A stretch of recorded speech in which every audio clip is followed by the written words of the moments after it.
So again, thank you guys so much for being here today for the Drive Sober, No Regrets Labor Day Enforcement Campaign. It really is a great opportunity to take the time to remind everyone that it could easily happen to you. Typically, people have this mindset that it could never happen so close to home, or you know what, if I have a couple of drinks, I do it all the time. I'm gonna get home, I'm gonna be just fine. But in an instant, your life can completely change. You see, there was nothing special about me. My family did not make any choices that set us up to be victims. My mother, Helen Leslie Crawford, was a prominent business owner and artist.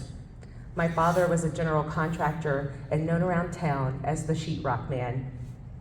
My brother, Guy Jonathan Crawford, had just turned 14 the summer of 1985 and was about to start his freshman year in high school.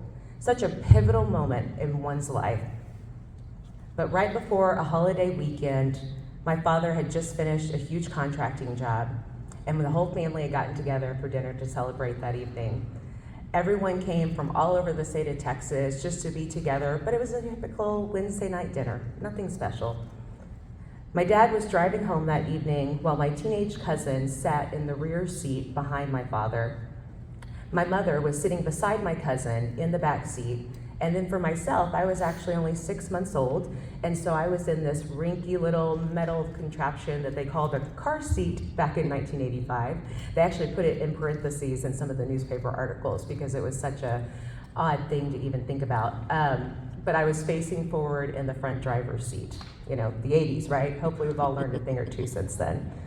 At a distance, they saw a car driving erratically, coming directly out at us on a dark country road here in Texas. My mother instantly threw off her seatbelt and lunged herself in front of me. We were then hit head on. Statistically, everyone in the front seat should have died and everyone in the back seat should have survived, meaning I shouldn't even be standing here in front of you today. My father died instantly upon impact. My cousin broke almost every bone in her body and spent months in rehabilitation. My mother clung to me, bracing for the impact. Her heroic actions threw her through the windshield, and she died about 2 minutes later. For me, I had a concussion, broken bones, damages to my spine, but I was alive. I was life-flighted that night to Galveston UTMB Hospital, and they weren't sure if I was actually gonna make it that night.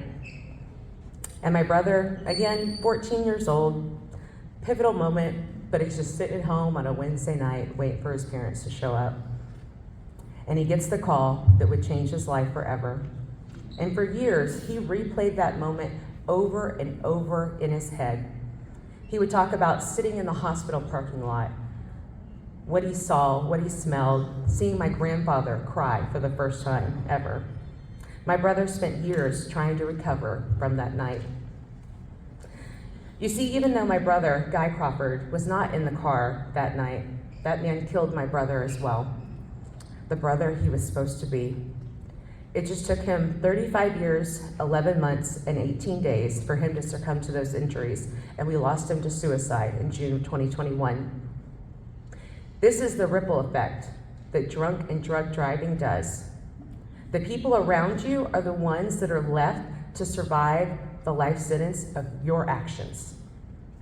And over the years, I've had many milestones in my life. I graduated, I got married to my wonderful husband named Chris without my father there to walk me down the aisle. I had 2 beautiful children without my mother there to hold my hand as we brought them into this world. I have a daughter, 6 years old, named Addison, and my 10-year-old is actually named in honor of my parents, Crawford, who's here with me today. So my life mission is to bring awareness to the dangers of drunk and drug driving and fight this battle so our next generation doesn't have to. Under the influence driving is 100% preventable. The fatalities it causes is 100% preventable. Your family being the next victim is 100% preventable. Let that sink in for a minute. It could be you.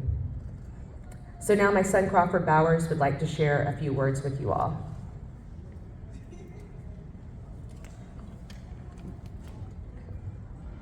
Hello, my name is Crawford, and this is the only family photo I have of my grandparents.